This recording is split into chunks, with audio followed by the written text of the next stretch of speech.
नमस्कार, जय हिंद, वंदे मातरम। दोस्तों, मैं आप सभी को इस वीडियो में बीएससी फोर्थ सेमेस्टर केमिस्ट्री का एक मॉडल पेपर ले आए हैं।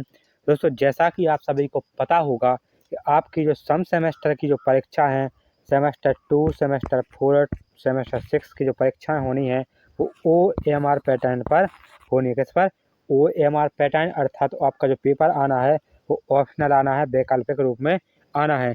इसलिए जो मॉडल पेपर भी हम ला रहे हैं वो आपको वैकल्पिक रूप में ला रहे हैं, जिससे आपकी तैयारी अच्छी से अच्छी हो सके। दोस्तों, हमारे इस चैनल पर BA, BSc, BCom की सभी सब्जेक्ट की क्लासें अपलोड होती हैं और आप सभी को इसकी प्लेलिस्ट हमारे चैनल पर मिल जाएगी।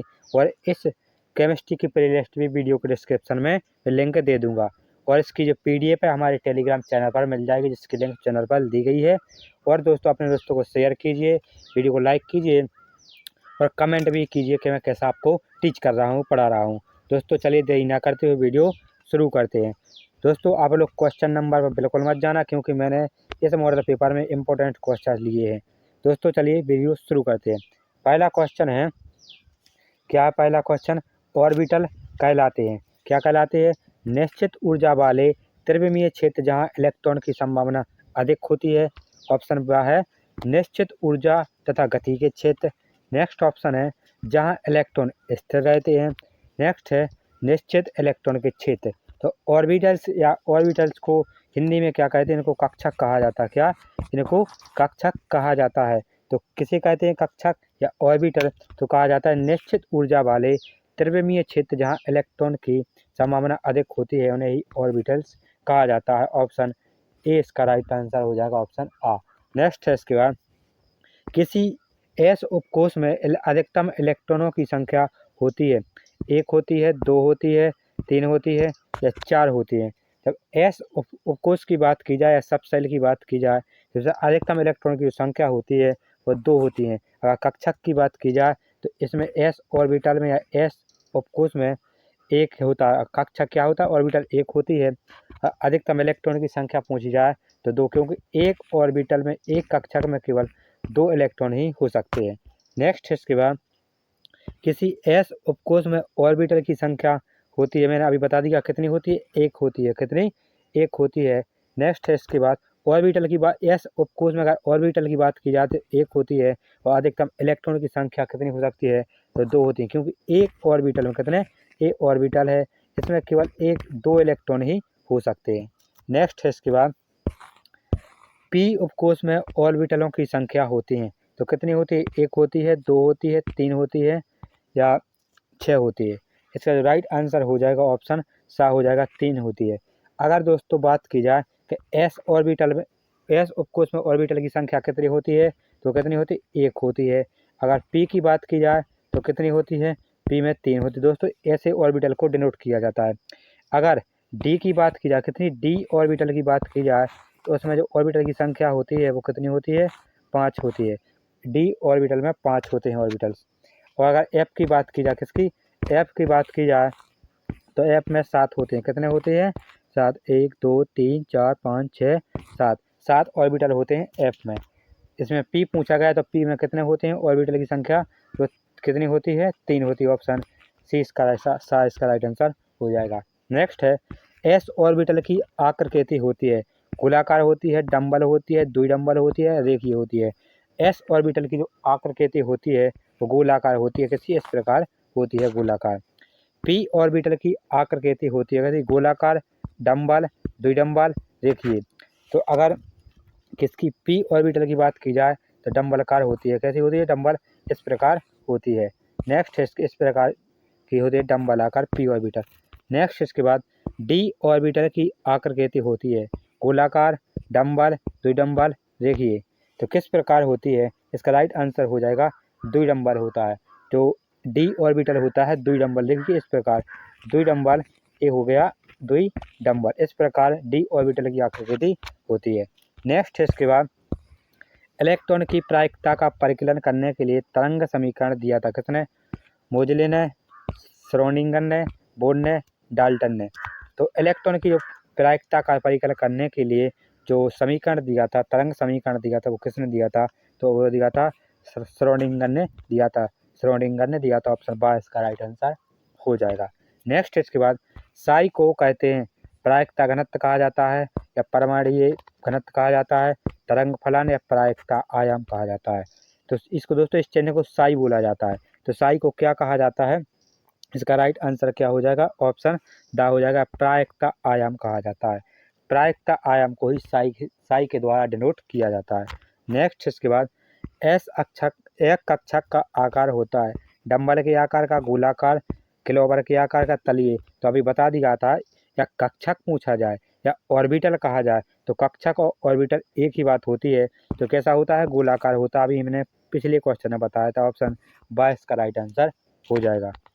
नेक्स्ट क्वेश्चन है इसके बाद, निम्न में से किस तत्व में डी इलेक्ट्रॉन है, Mn में, Mg में, He यानी हीलियम, नियोन में। इसका राइट आंसर क्या हो जाएगा, तो इसका राइट आंसर ऑप्शन हो जाएगा मैंगनीज में। दोस्तों Mn होता है, इसका नाम होता है मैंगनीज, Mg होता है, इसका नाम होता है मैग्नीशियम, He होता है हीलियम का, Ne होता है नियोन का। नेक्स्ट क्वेश्चन इसका राइट आंसर क्या होगा, तो इसका राइट आंसर Mn होगा, क्या होगा, मैंगनीज होगा। नेक्स्ट क्वेश्चन इसके बाद, यदि n बराबर 3 हो, L बराबर 1 हो और M बराबर 0 हो, तो इस प्रकार क्वांटम संख्याओं के लिए क्या संकेत होगा, 3s होगा, 3p होगा, 3d होगा या 4s होगा। इसका जो राइट आंसर हो जाएगा ऑप्शन बा हो जाएगा, क्या हो जाएगा, ऑप्शन बा हो गया। यहाँ पर जो 3 होता है वो क्या होता है, n होता है, और जो L होता है p होता है, M बराबर क्या होता है, इसमें 0 होता है। तो ऑप्शन बा इसका राइट आंसर हो जाएगा। नेक्स्ट क्वेश्चन इसके बाद, किसी तत्व का स्थायी इलेक्ट्रॉनिक विन्यास होगा। इसका जो राइट आंसर क्या होगा, ऑप्शन ए है 1s2, 2s1, 2px2, 2p/1, 2pz1। Next विकल्प है 1s2, 2s2, 2px2, 2p/2, 2pz2। Next है 1s2, 2s2, 1s2, 2p2, 2p/1 या 2pz1। इनमें से कोई नहीं। इसका जो राइट आंसर हो जाएगा ऑप्शन आ होगा, क्या होगा, 1s2, 2s1, 2px2, 2p/1, 2pz1। Option आ इसका राइट आंसर हो जाएगा। नेक्स्ट इसके बाद 2p कक्षा में कक्षकों की संख्या होती है, तो मैं बता चुका हूँ, 1 होती है, 3 होती है, 5 होती है, 7 होती है। इसका राइट आंसर क्या होगा, मैंने बताया था कि जो p कक्षा बोला जाए ऑर्बिटल बोला जाए, तो ऑर्बिटल p में कितने होते हैं, 3 होते हैं। क्या अभी बताया था इस प्रकार, कितने होते हैं, 3 होते हैं, 1 2 3। नेक्स्ट इसके बाद p कक्षक का आकार होता है क्या था, गोलाकार, पिरामिड, टेट्राहेड्रल या डंबल। तो इसका जो राइट आंसर हो जाएगा वो क्या हो जाएगा, डंबल के आकार का होता है, इस प्रकार होता है क्या, p कक्षक।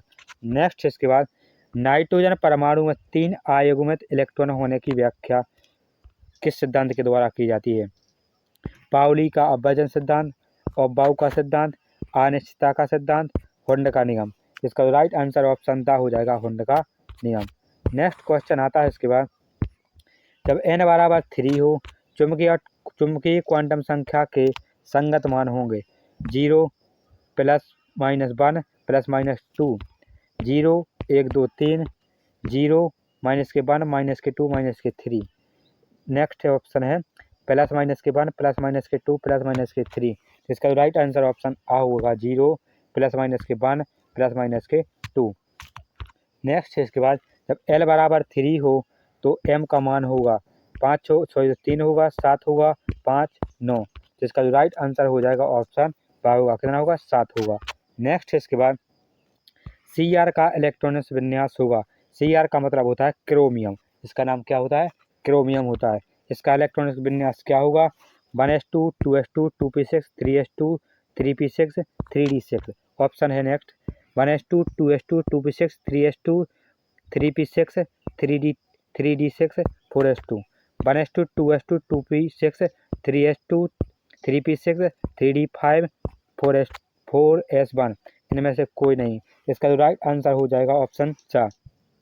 तो क्रोमियम का जो इलेक्ट्रॉन विन्यास होता है वो 1s2, 2s2, 2p6, 3s2, 3p6, 4d5, 4s1 होती है। ऑप्शन सा इसका राइट आंसर हो जाएगा।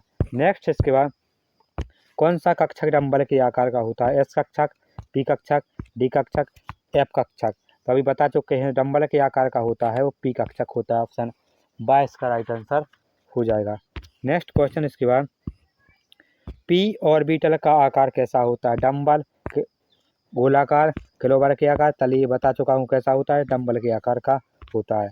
डी कक्षक की आकृति कैसी होती है? डंबल के आकार की, गोलाकार, किलोबार के आकार की, तलीय।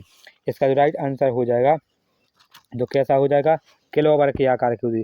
दोस्तों इसमें कक्षक का आकार नहीं पूछा गया, ऐसा पूछा गया है आकृति पूछा गया, तो किलोबार के आकार की होती है डी कक्षक की आकृति।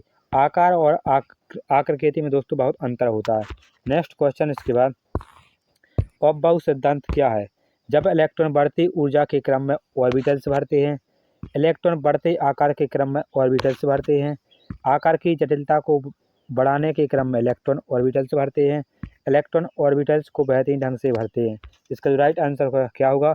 इसका राइट आंसर ऑप्शन आ होगा। ऑब्बाउ सिद्धांत था इलेक्ट्रॉन की बढ़ती ऊर्जा के क्रम में ऑर्बिटल्स को भरते हैं। ऑप्शन आ इसका राइट आंसर हो जाएगा, यही ऑब्बाउ का सिद्धांत भी था।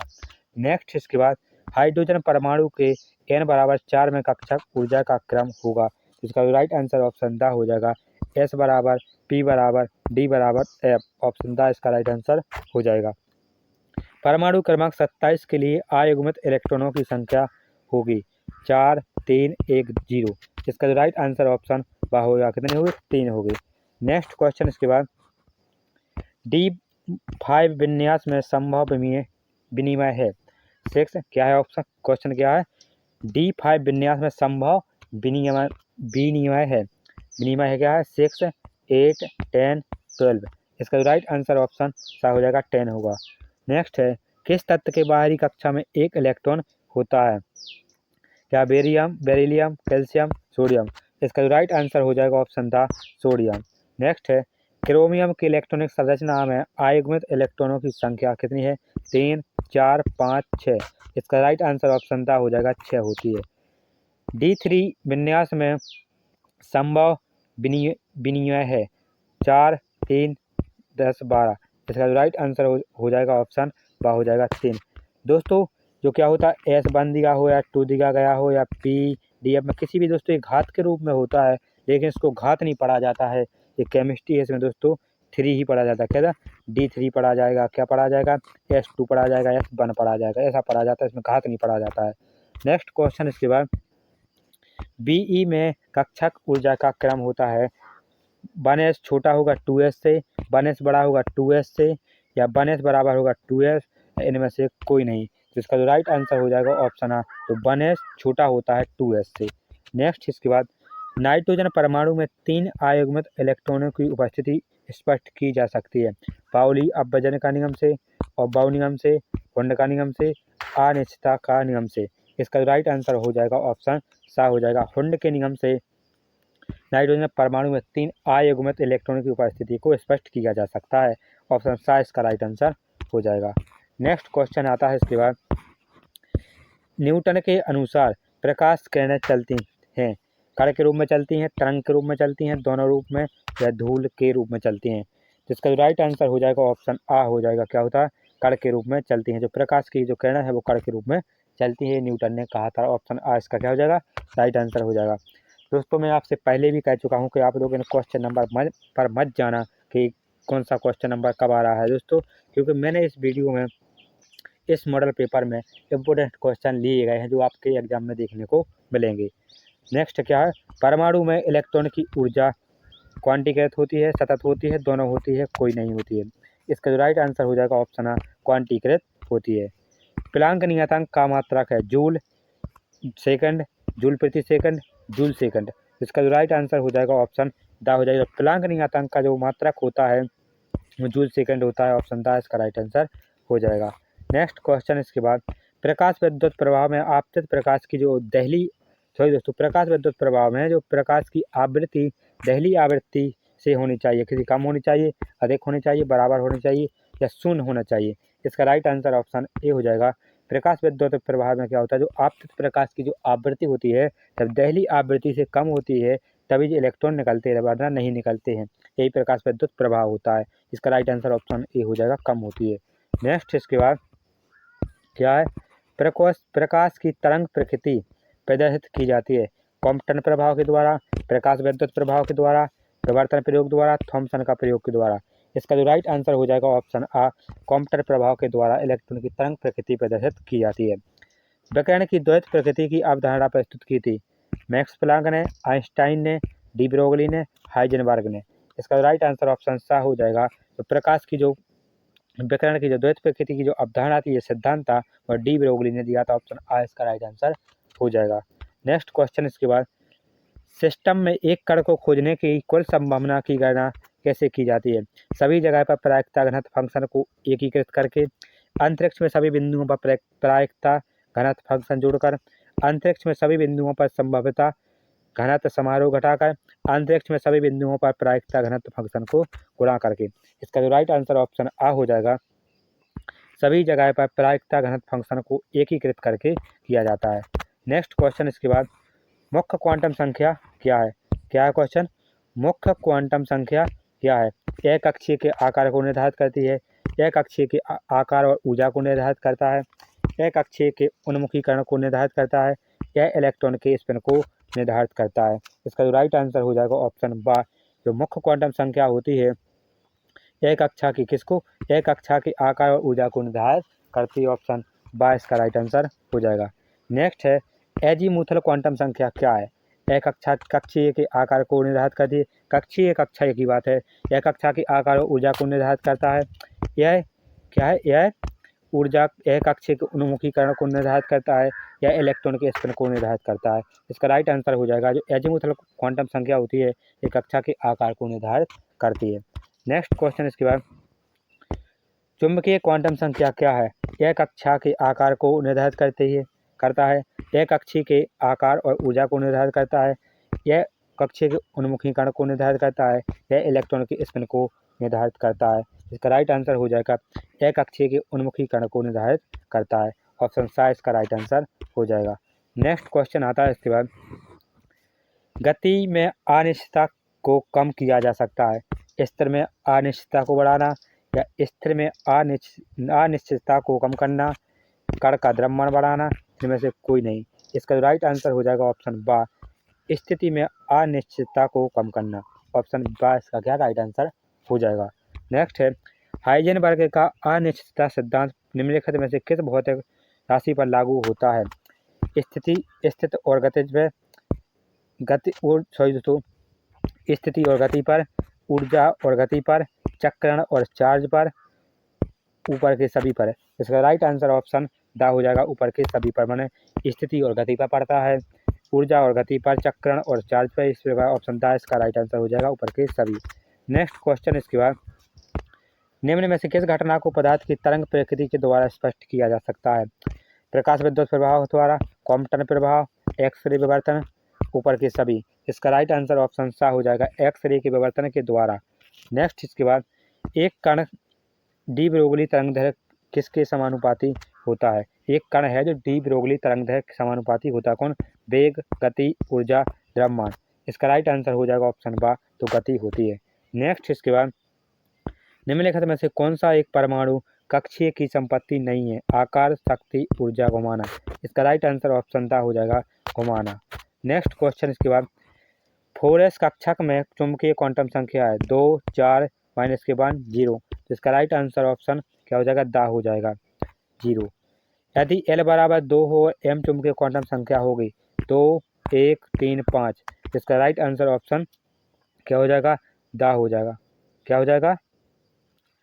ऑप्शन दा हो जाएगा, 5। नेक्स्ट है, 3D10 4s2 4p1 इलेक्ट्रॉनिक विन्यास है एल्यूमिनियम का, गैलियम का, टिन का, थैलियम का। इसका राइट आंसर हो जाएगा, किसका हो जाएगा? इसका राइट आंसर ऑप्शन बा हो जाएगा, गैलियम का। नेक्स्ट क्वेश्चन इसके बाद, और लास्ट क्वेश्चन है दोस्तों, आप सभी लोग गैलियम का क्या रासायनिक सूत्र कमेंट बॉक्स में लिखना। नेक्स्ट इसके बाद क्या है, नाइट्रोजन परमाणु का इलेक्ट्रॉनिक विन्यास है 1s2 2s2 2px1 2py1 2pz1 1s2 2s2 2px2 2py2 2PZ0 1s2 2s2 2px1 2py1 2pz1 1s2 2s2 2ps2 2py0 2pz2।